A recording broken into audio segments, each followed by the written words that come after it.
할렐루야. 오늘 같이 우리 은혜 나눌 말씀은 요한복음 17장 9절에서 26절 말씀, 우리 요한복음 강해 같이 하도록 하겠습니다. 말씀이 좀 긴데 감사하게 오늘 일찍 끝날 예정입니다. 제가 요즘에 지금 좀 작정하고 있는 게 담임 목사님 안 계시는 동안에는 짧게 끝내보자. 왜냐면은 길면은 은혜가 별로 안 되는 것 같아서 짧게 해서 여러분들이 어쨌든 그거라도 은혜 받게 하려고 말씀의 은혜가 아니라 짧은 거에 은혜 받게 그거라도 맞는지 모르겠지만 어쨌든 우리 빨리 또 끝내도록 하겠습니다. 오늘 9절부터 26절 말씀 우리 한 목소리로 봉독합니다. 시작. 이 말씀은 살아계신 하나님의 말씀입니다. 내가 그들을 위하여 비옵나니 내가 비옵는 것은 세상을 위함이 아니오 내게 주신 자들을 위함이니이다. 그들은 아버지의 것이로소이다. 내 것은 다 아버지의 것이요 아버지의 것은 내 것이온데 내가 그들로 말미암아 영광을 받았나이다. 나는 세상에 더 있지 아니하오나 그들은 세상에 있사옵고 나는 아버지께로 가옵나니 거룩하신 아버지여 내게 주신 아버지의 이름으로 그들을 보존하사 우리와 같이 그들도 하나가 되게 하옵소서. 내가 그들과 함께 있을 때에 내게 주신 아버지의 이름으로 그들을 보존하고 지키었나이다. 그 중에 하나도 멸망하지 않고 다만 멸망의 자식뿐이오니 이는 성경을 응하게 함이니이다. 지금 내가 아버지께로 가오니 내가 세상에서 이 말을 하옵는 것은 그들로 내 기쁨을 그들 안에 충만히 가지게 하려 함이니이다. 내가 아버지의 말씀을 그들에게 주었사오매 세상이 그들을 미워하여 싸우니 이는 내가 세상에 속하지 아니함 같이 그들도 세상에 속하지 아니함을 인함이니이다. 내가 비옵는 것은 그들을 세상에서 데려가시기를 위함이 아니오 다만 악에 빠지지 않게 보존하시기를 위함이니이다. 내가 세상에 속하지 아니함 같이 그들도 세상에 속하지 아니하여 싸움나이다. 그들을 진실로 거룩하게 하옵소서. 아버지의 말씀은 진리니이다. 아버지께서 나를 세상에 보내신 것 같이 나도 그들을 세상에 보내었고 또 그들을 위하여 내가 나를 거룩하게 하오니 이는 그들도 진리로 거룩함을 얻게 하려 함이니이다.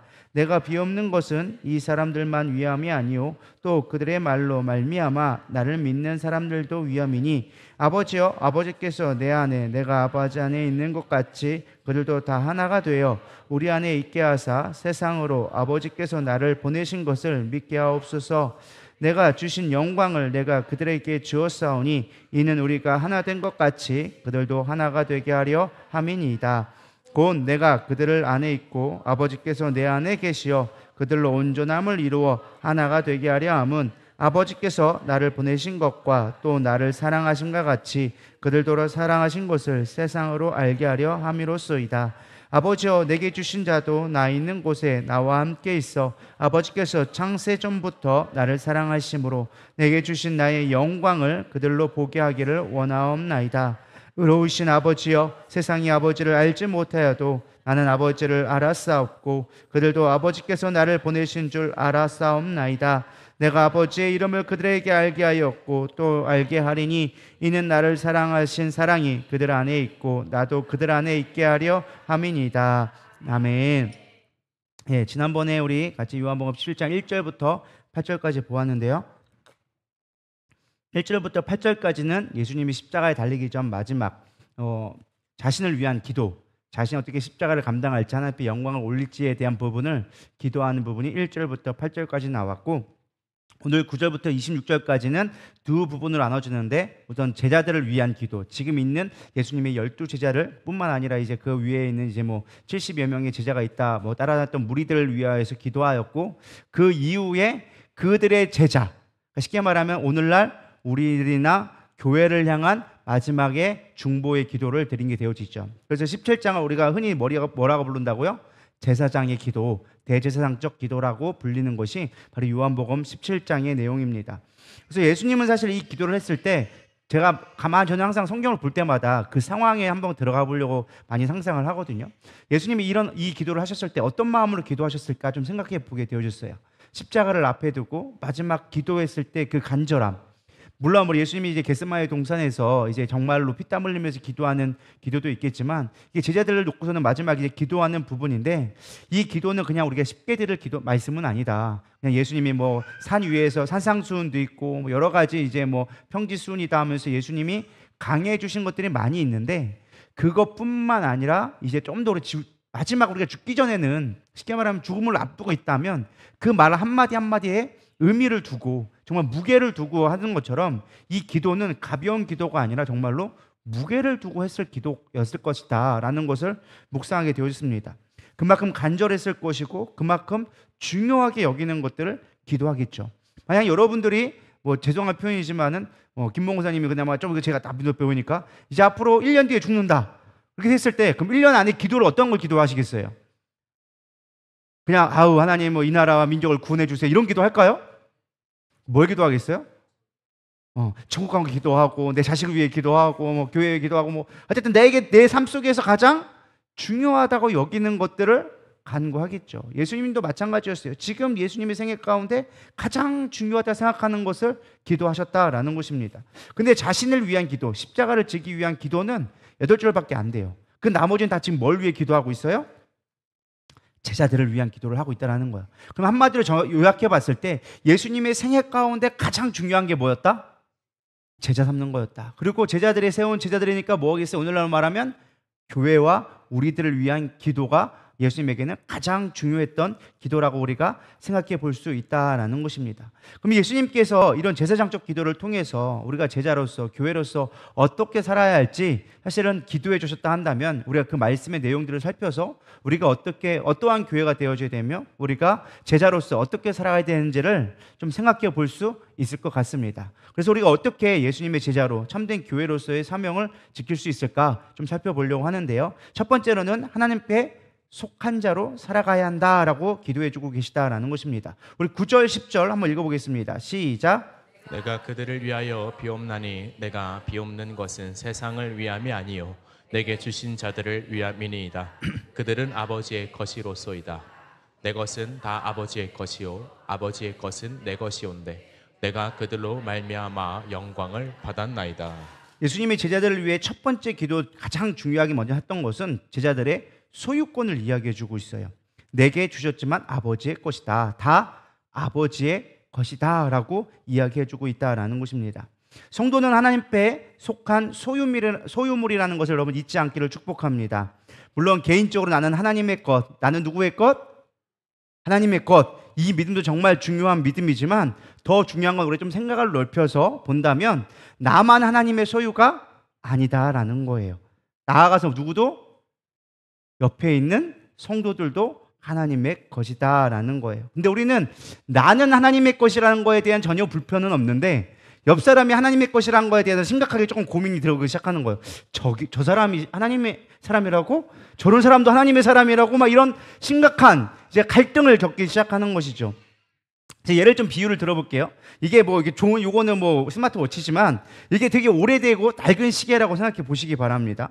별로 시간도 잘 안 맞고 보기에는 이미 낡아가지고 잘 못 쓸 만한 그냥 보기에는 거의 그냥 왜 끼고 있나 싶을 정도의 시계예요. 근데 제가 이 시계를 되게 소중하다고 여긴다 생각해 보세요. 예를 들면은 우리 할아버지가 나를 위해서 남겨주신 거야. 바보야 막 이러면서 했다고 한다면 여러분들의 이 시계를 볼 때 어떻게 돼야 하겠어요? 다 썩어가지고 빨리 버려야 될 걸 뭐 이렇게 차고 계세요. 이럴까요? 아니면은 제가 귀중하게 여기니까 어떻게 될까요? 귀한 건가 봐요. 그렇게 생각할 때가 있다는 거죠. 무슨 말하는지 알겠나요? 그러니까 우리가 아무리 저 사람이 내가 볼 때는 무가치해 보이고 별로 쓸모없어 보이고 어리숙해 보이고 저런 게 하나님의 사람이야 할지언정 그게 누구 거라고? 하나님의 것. 그럼 우리는 하나님의 것을 어떻게 해야 돼요? 귀하고 소중하게 여겨주는 것이 그를 존중하는 것이겠죠. 만약에 내가 이거 귀하다고 막 하는데 여러분들은 만약에 이거 시계를 무시하는 거야. 이 시계가 갖다 버려요. 그런 거 갖고 있어요. 한다면은 여러분은 이 시계를 무시하는 게 아니라 지금 누구를 무시하는 거예요?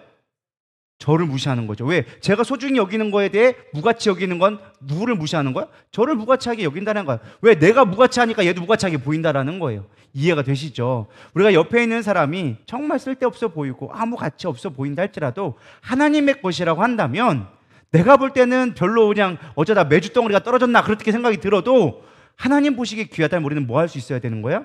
귀하게 볼 수 있어야 된다는 거예요. 그게 하나님의 사람으로 교회로서 제자로서 가져야 될 시각이 아닌가라고 생각하게 되어졌습니다. 또 10절에 보면 놀라운 표현을 하게 되어지는데요. 예수님은 제자들로 인하여 영광을 받았다라고 고백합니다. 왜 같이 있는지가 나오는데 사실 이 시제를 보면요 미완료 시제가 나와져 있어요. 미래 미완료. 미래 완료. 제가 빼봐야겠네요. 미래 완료 형태로 쓰여졌다라는 것입니다. 그러니까 지금은 아직 완료가 안 됐는데 미래에는 뭐 한다? 반드시 완료되어진다라는 것이죠. 그러니까 예수님은 사실 마지막 제자들을 위해 기도하는 그 순간 지금 무엇을 보고 기도하는 거예요? 이게 이미 그들을 통해서 영광 받았다라는 것은 그들이 하나님 나라를 위해 일하게 될 것이라는 것을 이미 보고 기도했다라는 것입니다. 근데 사실 이 상황을 본다면 여전히 제자들은요, 예수님의 사역을 전혀 이해하지 못했어요. 서로 자기가 높아지겠다고 싸움하고 있었고, 예수님이 십자가를 진다고 했음에도 불구하고 못 알아듣고, 우리가 막 자기들 싸움하고 있고, 예수님의 뜻과는 전혀 상관없는 어떻게 보면 육적인 삶 생각 속에 가득 차였던 제자들의 모습이었다라는 것이죠. 근데 또 예수님은 이런 제자들을 보고 영광을 받았다라고 기도해 주고 계신 거예요. 이때 쓰인 제가 아까도 얘기했지만 미래 완료형인데 제자들을 통해서 영광 받을 거를 알고 계신 것이죠. 왜? 예수님은 시공간을 초월하시는 능력의 하나님이기 때문에 하나님의 관점에서 볼 때 이미 이루셨다라는 것이죠. 목회를 하다 보면 때론 저런 사람에게도 소망이 있을까라는 생각을 가끔 갖게 됩니다. 자주는 아닌데 가끔 갖게 돼요. 그런 일들을 사실 좀 보게 될 때마다 놀라운 건 뭐냐? 하나님이 만지시면 어떻게 쓰일지 모른다라는 것입니다. 담임 목사님 지난번에 간 얘기 하셨지만 60대 가지고 이제 신학교 가가지고 교회를 개척한다는 거예요. 여러분 보통 65세면 교회에서 은퇴를 하거든요. 은퇴를 하고 나면 멀쩡하게 있는 목사님들도 40년 목회 잘하시고 막 그 명예와 영광이 있는 가운데 또 65세 70대 되면 은퇴하고 내려오는데 아무것도 없이 이제 시작해가지고 그때서 교회 개척할 때 되면 뭐 해야 돼요? 은퇴해야 돼. 근데도 하나님은 교회를 개척하게 하시더라라는 것입니다. 우리가 볼 때는 왜 지금 그걸 하고 그러지? 차라리 딴 걸 하면 좋을 것 같은데 할 때가 있다는 것이죠. 또 우리 멀리 볼 것도 아니라 우리 용옥전 선생님 봐봐요. 불과 10년 전만 해도 사실 쉽지 않았어요. 우리끼리 하는 말이지만은 쉽지 않았어요. 근데 하나님 안에 붙어 있다 보니까 영혼을 세우고 교회를 세우고 전도사로서 충성되어주고 목회자로서 자라가는 모습들을 목도하게 되잖아요. 라면들이 없으시네요. 용욱이가 아직도 그렇게 못 믿으신가요? 할렐루야. 하나님 그렇게 세워가고 있다라는 거예요. 가끔 담임 목사님이 왜 저 사람을 붙들고 있는지 하는 생각이 들 때도 있는 사람들도 간혹 있어요.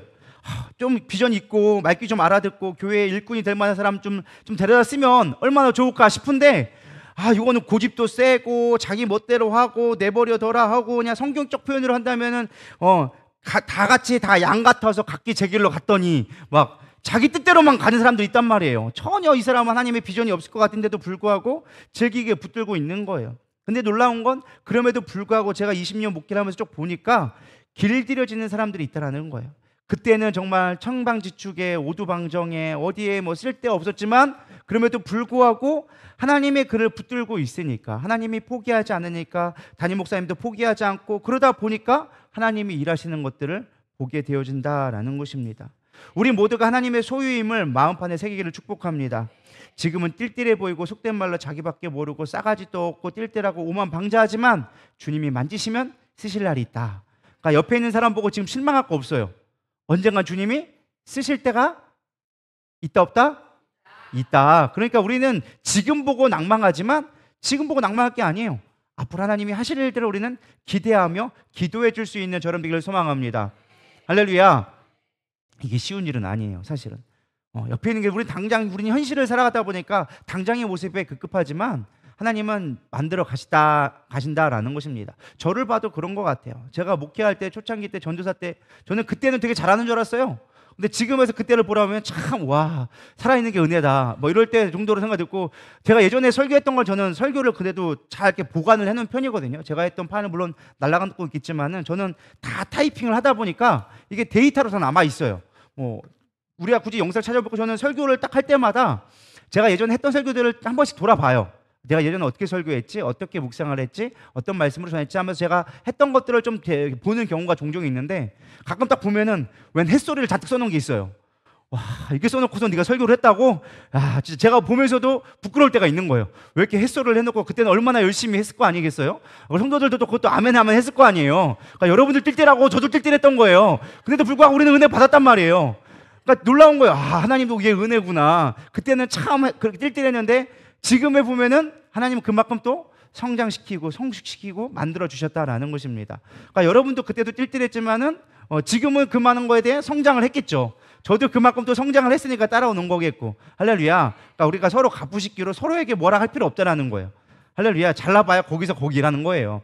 무슨 말인지 이해하셨죠? 여러분들 미워하다고 얘기하는 게 아니고 우리가 남을 볼 때 온화하게 하나님의 눈으로 바라볼 수 있기를 축복합니다. 사울을 봐보세요. 바울이 되기까지 예수님은 기다리고 훈련시키셨어요. 우리가 사울이 바로 바울 된 것처럼 보이지만 성경을 보면 사울이 예수님을 만나고도 10년 동안 아라비아 사막에서 10년 동안 훈련 받았다라는 역사적 기록이 남아져 있습니다. 그러니까 시간을 보면 바로 된 것 같지만은 사울이 회심하고 10년 뒤에 예루살렘 교회에서 바나바로 인하여서 쓰임 받게 되어진 거예요. 그러니까 우리가 구원받았다고 바른 쓰임 받는 게 아니라 오랜 시간 기다리다가 하나님의 때가 되니까 사울조차도 열방의 복음을 증거하는 자로 하나님이 쓰셨다라는 것입니다. 교회 입장에서 본다면 사울은 어떤 사람이에요? 나쁜 놈이에요. 죽일 놈이에요. 왜? 쫓아다니면서 예수 믿는 사람을 죄다 잡아 죽였으니까. 스데반 집사를 죽인 제일 주동자가 누구였어요? 사울이었다라는 거예요. 그런 사울을 교회에서 받아들이는 건 쉬운 일이 아니었어요. 교회 눈으로 보고 아무리 사람의 눈으로 본다고 해도 쉽지가 않았다라는 거예요. 그럼에도 불구하고 그를 기다려주고 인내하고 교회가 품어주니까 뭐하게 되었다? 바울과 같은 지도자가 될 수 있었다라는 것입니다. 그래서 우리는 언제 쓰일지 모르니까 늘 하나님 앞에 붙어 있을 수 있는, 하나님의 거할 수 있는 저와 여러분 되기를 축복합니다. 그렇다면 하나님 앞에 속할 수 있는 방법이 무엇이냐? 첫 번째는 아버지의 이름으로 하나가 되게 하라라는 것입니다. 11절 12절 한번 읽어보겠습니다. 시작. 나는 세상에 더 있지 아니하오나 그들은 세상에 있사옵고 나는 아버지께로 가옵나니 거룩하신 아버지여 내게 주신 아버지의 이름으로 그들을 보전하사 우리와 같이 그들도 하나가 되게 하옵소서. 내가 그들과 함께 있을 때 내게 주신 아버지의 이름으로 그들을 보전하고 지켰나이다. 그 중에 하나도 멸망하지 않고 다만 멸망의 자식뿐이오니 이는 성경을 응하게 함이니이다. 자, 성경에서 반복되면 중요하다, 중요하지 않다? 중요하다. 그때는 무조건 밑줄 긋고 묵상을 해봐야 돼요. 근데 여기서 반복되는 게 무엇일까요? 아버지의 이름으로 그들을 보존하게 하셨다라는 말이 계속적으로 반복해서 쓰여졌습니다. 쉽게 말하면 예수님의 이름이 중요하다. 하나님의 이름으로 말미암아 그들이 보존되었던 것처럼 이제는 우리에게 어떤 이름을 주셨어요? 예수의 이름을 우리에게 주셨다라는 것입니다. 그러다 묵상하다 보면 중간에 좀 애매한 구절이 있죠. 그 중에 하나도 멸망하지 않고 다만 멸망한 자식뿐이 오니 이게 누굴까요? 가룟 유다. 가룟 유다만 유일하게 보호받지 못하고 다른 제자들은 다 보호받게 될 것이다 라는 것을 예수님께서 이해해 주고 계시죠. 왜? 가룟 유다는 성경을 응하게 하려고 그가 하나님의 선택적으로 버림받은 자다라는 것을 예수님도 기도해 주고 계신 것이죠. 어쨌든 중요한 건 뭐예요? 예수의 이름으로 말미암아 그들이 보호받을 수 있게 되어졌다라는 것입니다. 사실 문제는 예수님이 떠나고 나면 이들을 누가 지켜줄 수 있냐라는 거예요. 그랬을 때 예수님이 떠나고 나서 제자들에게 남겨진 세상은 유토피아적 세상이 아니라 어떤 세상? 핍박당할 세상. 너희들이 세상으로부터 미움을 받게 될 것이다. 왜?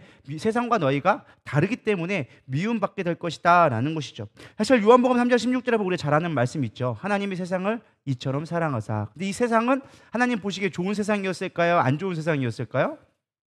안 좋은 세상이었다라는 것을 우리가 알 수 있다는 거예요. 하나님이 그렇게 볼 때 하나님을 대적하고 하나님을 멸시했던 그 세상조차도 하나님이 사랑하셔서 그의 독생자를 보내주셨다라는 것을 보여주고 있는 것이죠. 그래서 우리도 마찬가지입니다. 오늘날 교회가 사실은 세상 속에서 핍박을 받고 있죠. 핍박받는 이유가 우리가 여러 가지 이유가 있겠지만은 사실은 우리가 예수님의 뜻 이름대로 잘 살아서 핍박받으면 그게 영광인데, 문제는 우리가 예수님의 이름을 잘 사용하지 않고 우리가 참된 교회의 모습을 나타내지 못한 상태에서 오히려 세상과 너무 동화되어지다 보니까, 세상과 똑같아지다 보니까 세상에서 욕을 먹고 있죠. 여러분, 세상 사람들이 교회를 욕할 때 뭐라고 욕할까요? 예수 잘 믿어서 욕을 할까요? 오늘 같은 세상에는? 아니요. 뭐라고 해요? 예수 믿는 게 왜 이래?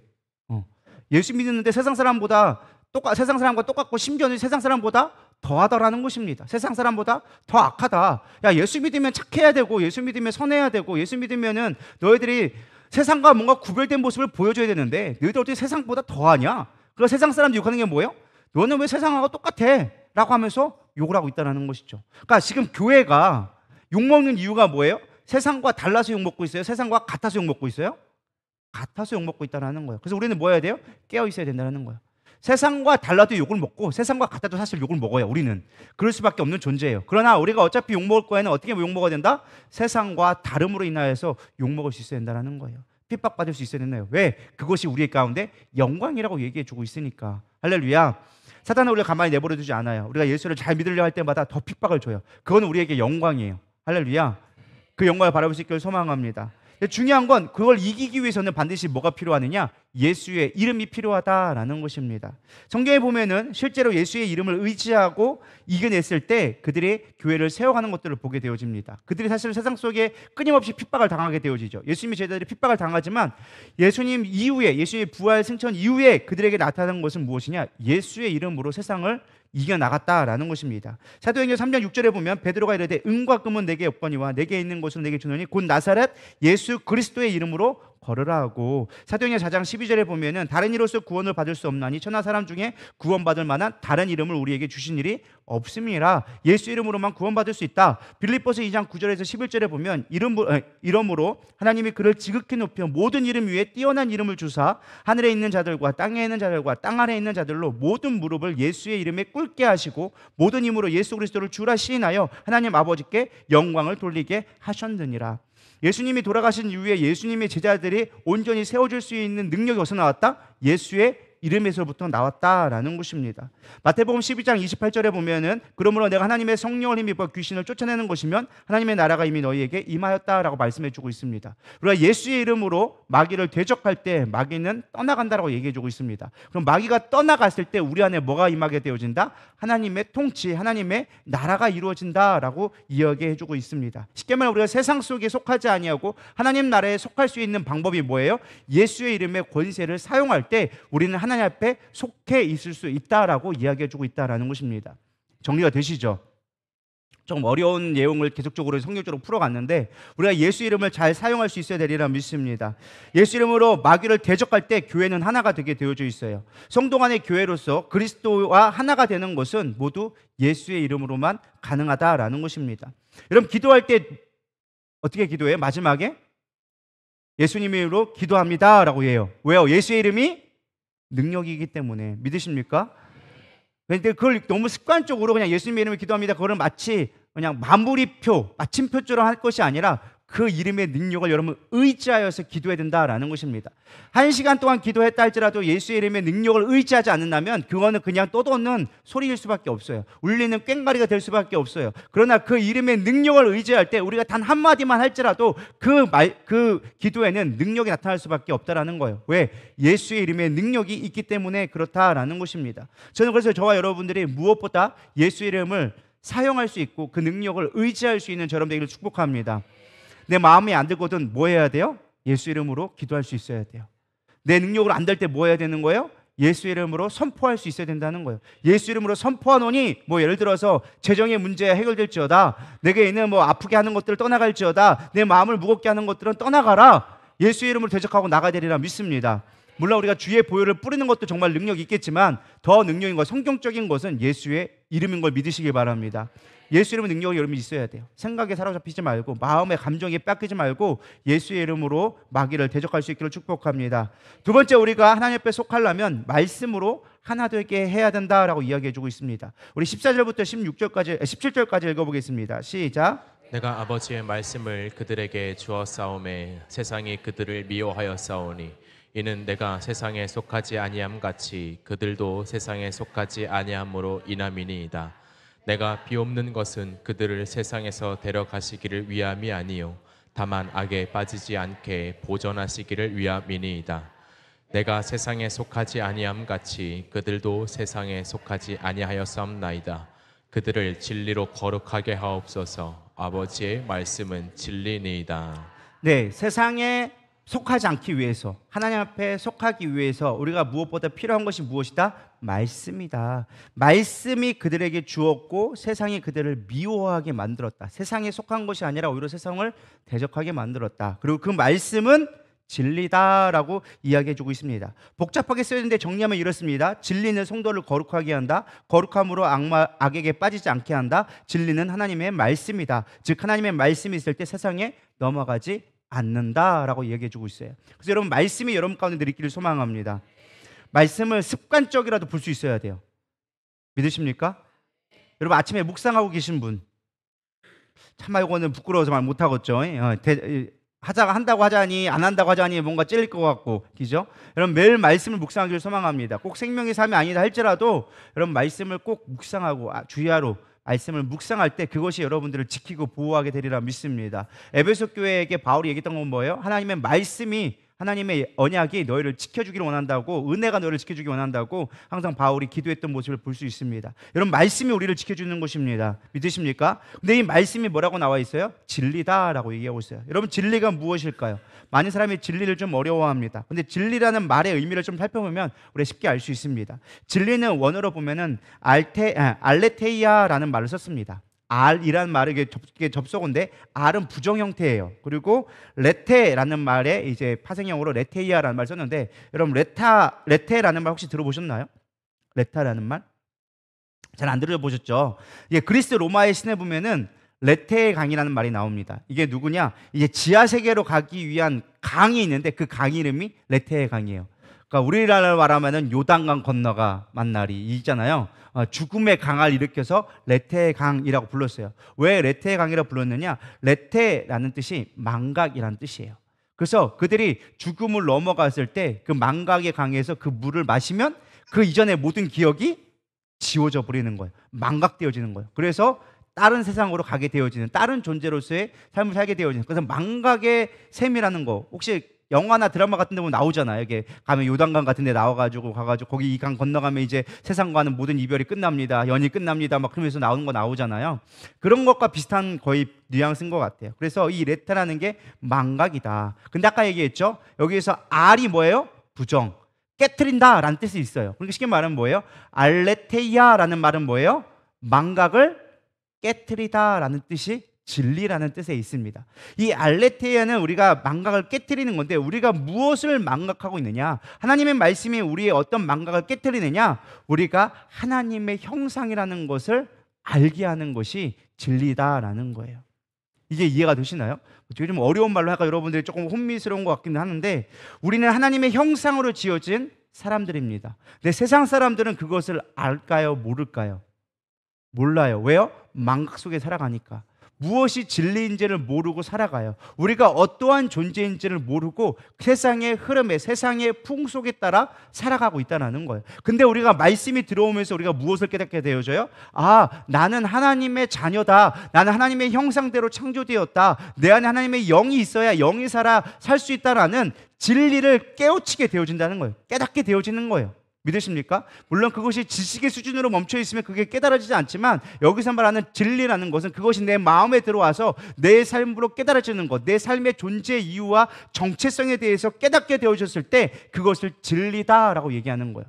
예수님이 진리인 이유가 바로 여기에 있다는 거예요. 왜? 예수님이 생명이기 때문에, 그분이 말씀이기 때문에, 그분이 우리 안에 들어와야 생명이 있고, 생명이 있어야 우리가 그 안에 있는 영적인 진리를 깨달을 수 있다는 거예요.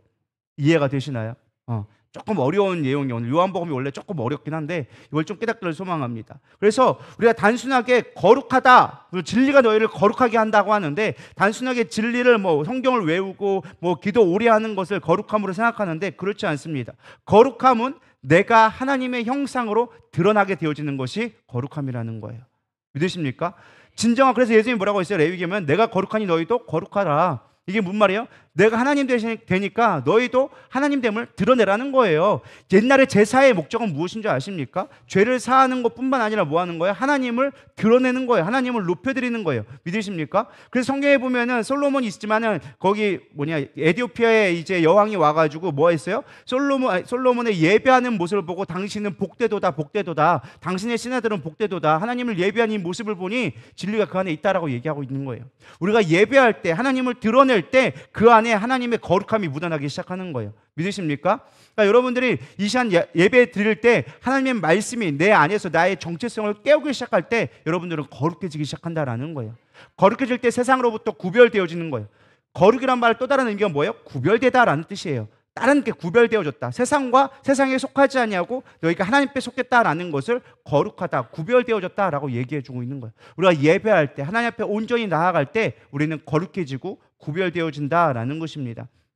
그래서 요한복음 15장 7절에서 8절에 이렇게 얘기합니다. 너희가 내 안에 거하고 내 말이 너희 안에 거하면 무엇인지 원하는 대로 구하라. 그리하면 이루리라. 너희의 열매를 많이 맺으면 내 아버지께서 영광을 받을 것이요 너희는 내 제자가 되리라. 아까 지금 이게 무슨 기도예요? 제자들을 위한 기도였거든요. 근데 예수님이 제자들을 위해 기도하기에 가장 중요한 것이 무엇이냐? 너희가 내 안에서 나의 말을 들을 때 너희가 내 제자가 되어진다라고 얘기해주고 있다는 것입니다. 정리가 되시나요? 우리가 예수님 안에 있을 때, 예수님 안에서 온전하게 제자가 될 수 있는 것은 그 말씀이 내 안에 진리가 들어왔을 때 제자가 될 수 있다라는 것입니다. 영광이라는 말은 우리 지난주에도 얘기했지만 하나님을 드러내는 것이 영광입니다. 하나님이 일하시는 게 영광이고 하나님이 내 삶의 주인 되어지고 하나님이 나타날 때 영광되는 거예요. 쉽게 말하면 말씀이 내 안에서 말씀대로 사라질 때 우리는 뭐가 되어지는 거예요? 거룩하게 되어지고 영광스럽게 되어질 수 있다라는 것입니다.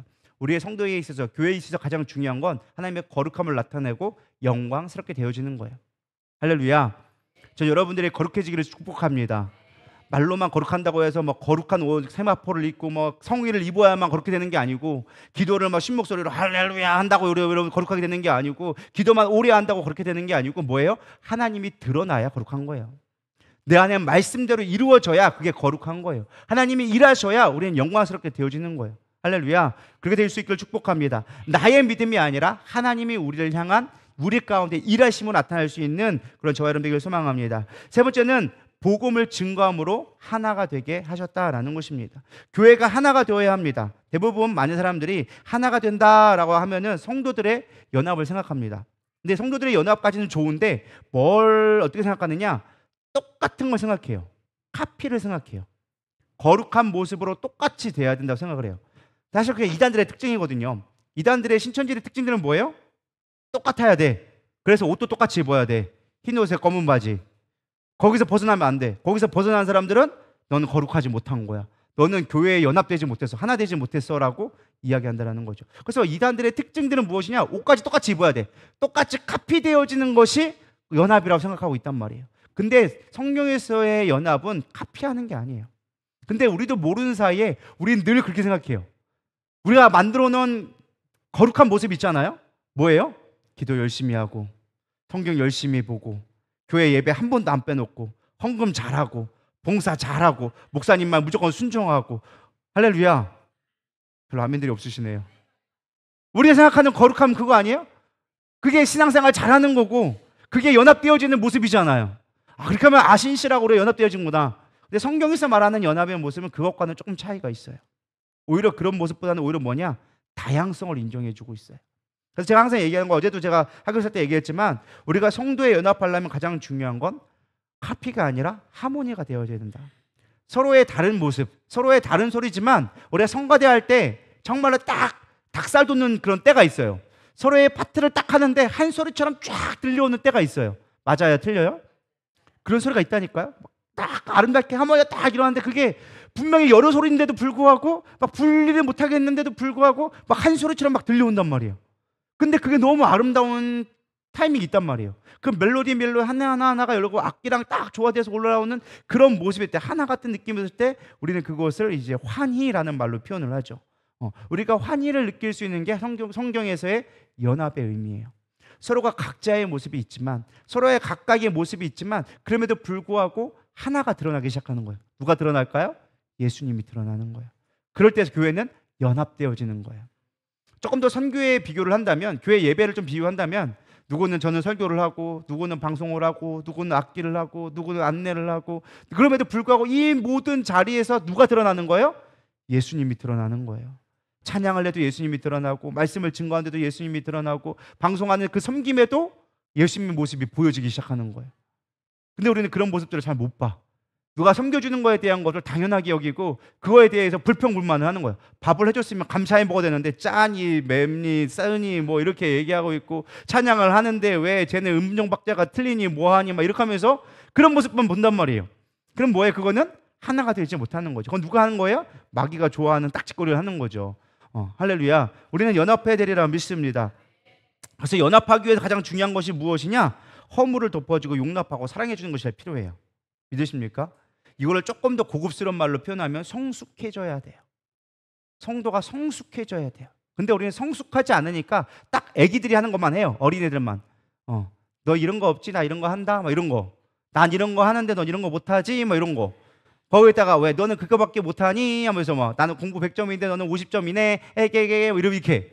나는 영적으로 거룩한데 너희들은 별로 못하네. 너는 기도도 별로 못하네. 난 이만큼 하는데 나는 이만큼 거룩한데 너는 아니네. 뭐 이렇게.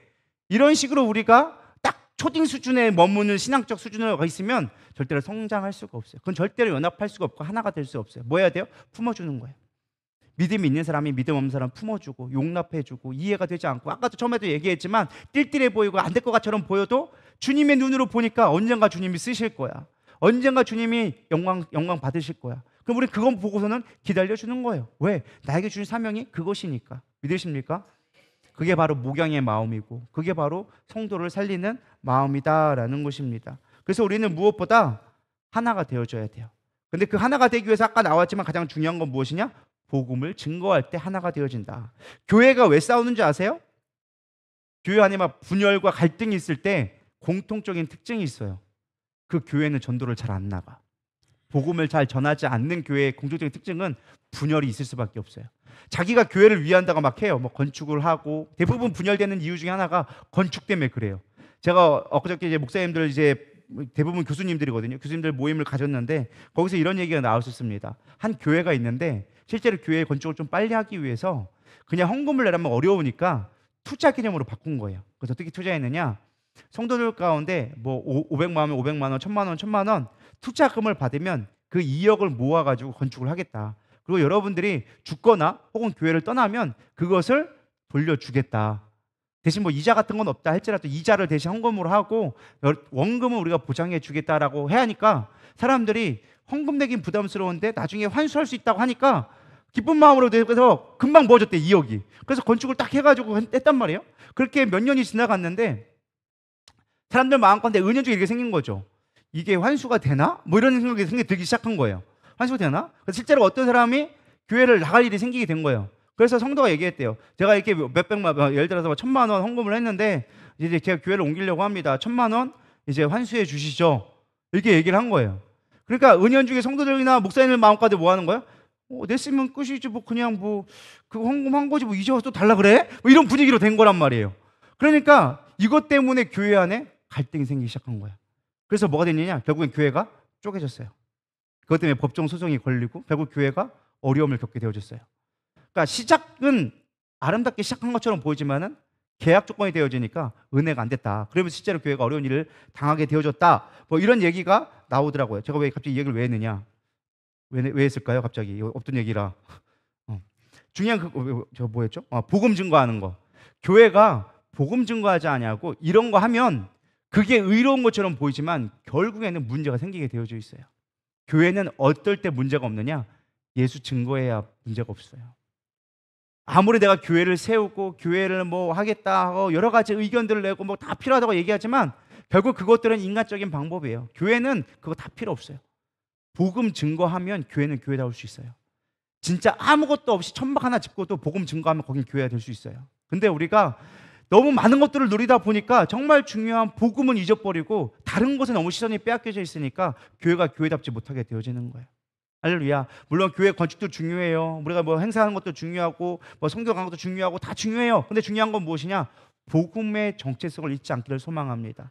그것을 잃어버리면 우리는 본질을 잃어버리기 때문에 삼천포로 가기 시작하는 거예요. 배는 바다로 향해 가야 돼. 근데 배가 산으로 가기 시작하는 거예요. 왜? 사공이 많다 보니까, 딴짓거리 하다 보니까.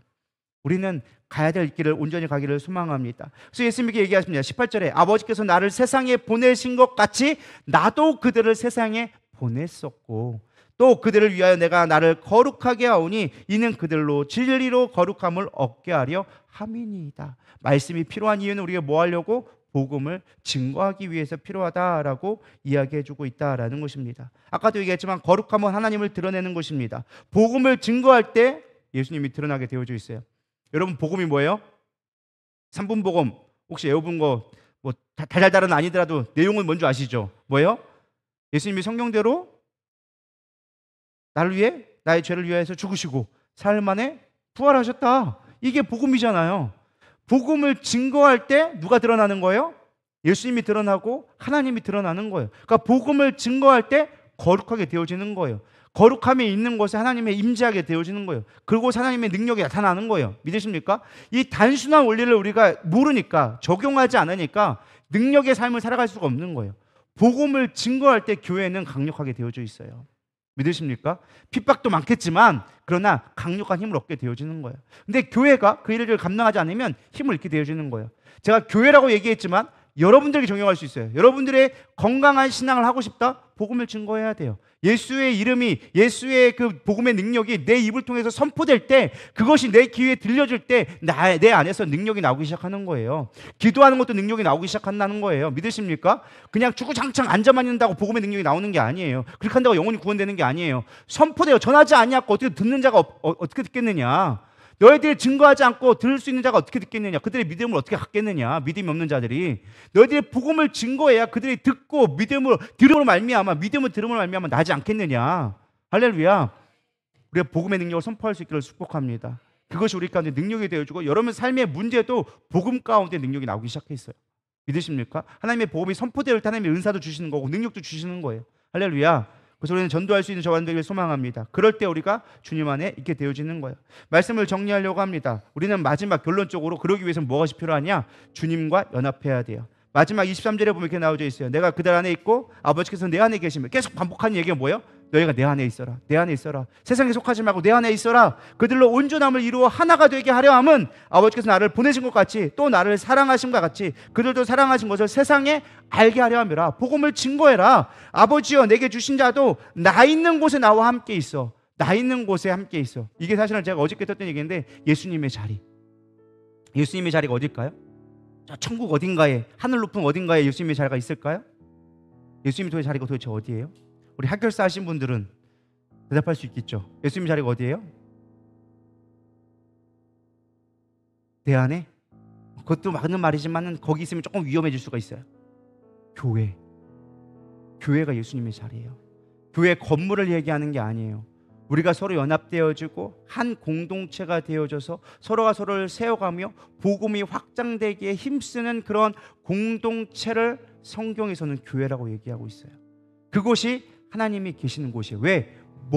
교회는 그리스도의 몸이기 때문에. 믿으십니까? 그곳이 예수님의 자리라는 거예요. 그 자리는 때로는 고난의 자리고, 그 자리는 때로는 희생의 자리고, 그 자리는 때로는 아픔의 자리예요. 그럼에도 불구하고 그 자리에 너희들이 있을 때, 나 있는 곳에 함께 있을 때 너희 가운데 사랑이 전하게 되어질 것이고 거룩함이 드러나게 될 것이고, 그것이 너희를 지키고 세상으로부터 보호하게 될 것이다. 예수님이 우리를 향해서 마지막 간구했던 게 그거예요. 세상에 속하지 않고 내 안에 거해라. 나와 연합되어져라. 그래서 어디 거룩해져서 진리의 말씀으로 말미암아 세상으로부터 함몰되지 아니하고 나의 능력을 나타내는 삶을 살아라. 그게 제자들뿐만 아니라 그 다음 세대 다음 자녀의 그의 자녀까지, 영적인 자녀, 영적인 세대가 이르기까지 복의 근원이 되게 만드신다라는 거예요. 할렐루야. 여러분, 제자로 살아간다는 건 쉬운 일이 아니에요. 그러나 주님이 내 안에 간섭하고 개입하며 주님과 연합되는 삶을 살아갈 때 우리는 온전하게 거룩한 백성으로 살아가게 되리라 믿습니다. 오늘 우리 누리다교회가 되기를 소망합니다. 여러분이 그렇게 되기를 축복합니다. 예수님의 마지막 기도처럼, 마지막 그 제사장적 기도처럼 그 기도가 우리 삶 가운데 응하여 달라고 오늘 기도하는 마음으로 같이 찬양하며 나가도록 하겠습니다.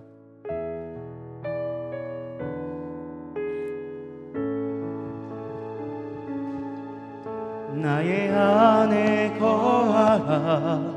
나는 내 하나님이니 모든 환난 가운데 너를 지키는 자라. 두려워하지 말라. 내가 널 도와주리니 놀라지 말라. 내 손 잡아주리라. 다시 한번 나의 안에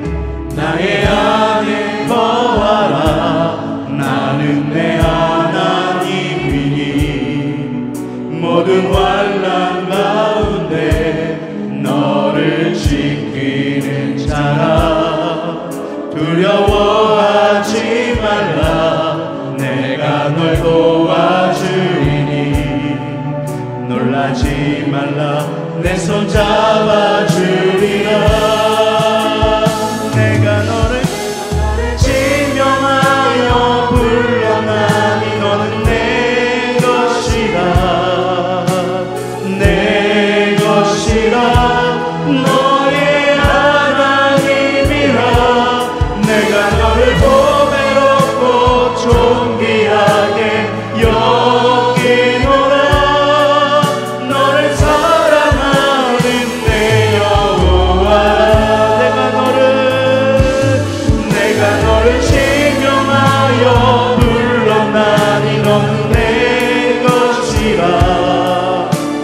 내 것이라 너의 하나님이라 내가 너를 보배롭고 존귀하게 여기노라 너를 사랑하는 내 여호와라 오늘 말씀을 생각하면서 하나님 우리가 주님 안에 거하기를 소망합니다. 세상에 있지 아니하고 세상에 속한 자가 아니라 하나님 앞에 속함으로 말미암아 거룩함을 나타내고 말씀이 우리 안에 있음으로 말미암아 복음을 증거하는 삶 오직 예수를 나타내는 삶이 되게 하여 주시옵소서. 그것이 교회에 주는 사명이며 제자로서의 삶임을 우리가 다시 한번 묵상하게 되어졌습니다. 오늘 내가 제자로 얼마나 살아가고 있었습니까? 얼마나 복음이 내 삶의 주인 능력되었었습니까? 하나님 이 시간 돌이켜서 오직 주의 말씀이 내 안에 거하고 복음을 증거하며 주님 안에 거하는 삶 말씀이 나를 인도하는 삶이 되게 하여 주시옵소서. 우리 고백하는 마음으로 주여 한번 부르며 기도하며 나가도록 하겠습니다. 기도하시겠습니다.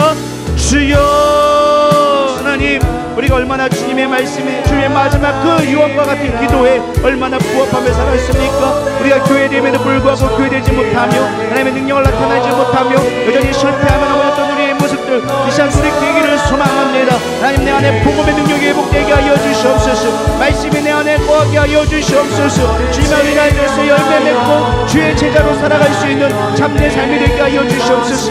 주님의 마지막 기도는 오직 제자를 위한 기도 제자들이 세상에 빼앗기지 않고 하나님의 영광을 나타내기 원했던 그 하나님의 고백이 우리 안에 있게 하여 주시옵소서. 주님의 연들스러워 견들스러워 가라 연들스러워 위리리 늘스러워 가라 연들스러워 가라 연들스러워 가라 연들스러워 위리리리리리 늘스러워 가라 연들스러워 가라 연들스러워 가라 바라 연들스러워 가라 연들스러워 와바바 연들스러워 가라 연들스러워 가라 연들스러워 주여 바라 연들스러워 가라 연들스러워 가라 연들스러워 야라바라바라바라바라바라바라바라바라바라바라 연들스러워 야라바라바라 견들스러워 가라 연들스러워 가라 연들스러워 가라 연들스러워 위리리리리리리리리리 연들스러워 야라바 연들스러워 가라 바라바라바라바라바라바라바라바라바라 연들스러워 야라바라바라바라바라바라 연들스러워 가라 연들스러워 참된 교회 되게 하여 주시옵소서. 우리가 하나하나 성도가 되어있는 그들에게 하여 주시옵시고 하나님의 미래를 바라보며 나갈 수 있는 그들에게 하여 주시옵소서. 품을 수 있는 자들에게 하여 주시옵소서. 나의 생각과 나의 아버지 판단으로 판단하고 정죄하는 것이 아니라 오직 주의 능력만 나타날 수 있는 내가 품고 하나님의 교회를 세워갈 수 있는 주의 세대를 세워갈 수 있는 교회 될 수 있도록 주님 축복하여 주시옵소서. 오늘 함께하기를 원합니다. 주님 인도하여 주시옵소서. 하나님 우리가 교회를 세워가는 데 있어서 우리의 인간적인 모습들을 버릴 수 있도록 인도하여 주시옵소서. 오직 말씀으로 오직 주님의 주시는 연합함으로 말미암아 하나 되게 하여 주시옵시고 서로 용납하며 서로를 사랑하며 하나 될 수 있는 은혜를 허락하여 주시옵소서. 나아가 그것이 아버지 내 배에서 생수의 강이 흘러넘친다 말씀하신 것처럼 우리의 교회를 통하여서 복음의 능력이 흘러갈 수 있도록 인도하여 주시옵시고 반드시 열매 맺게 하여 주시옵시며 하나님 나라를 이뤄가는 참된 복음의 기쁨을 누릴 수 있는 우리 모두 될 수 있도록 축복하여 주시옵소서. 머뭇거리지 않기를 원하나이다. 두려워하지 않기를 원하나이다. 하나님 믿음으로 선포하며 나갈 수 있도록 인도하여 주시옵시고 이제는 행할 수 있는 믿음이 될 수 있도록 역사하여 주시옵소서. 오늘도 그 말씀을 들었사오니 말씀을 듣고 끝나는 것이 아니라 내 안에 능력되게 하여 주시옵시고 반드시 성취되어질 수 있는 말씀이 될 수 있도록 인도하여 주시옵소서. 오직 홀로 주님만이 영광 받기를 원하오며 살아계신 예수님의 이름으로 기도드렸사옵나이다. 아멘. 주기도문 하심으로 3일 밤 예배를 마치도록 하겠습니다. 하늘에 계신 우리 아버지여 이름이 거룩히 여김을 받으시오며 나라의 마옵시며 뜻이 하늘에서 이루어진 것 같이 땅에서도 이루어지이다. 오늘날 우리에게 일용할 양식을 주옵시고 우리가 우리에게 죄진 자를 사하여 준 것 같이 우리의 죄를 사하여 주옵시고 우리를 시험에 들게 하지 마옵시며 다만 악에서 구하옵소서. 나라와 권세와 영광이 아버지께 영원히 있사옵나이다. 아멘.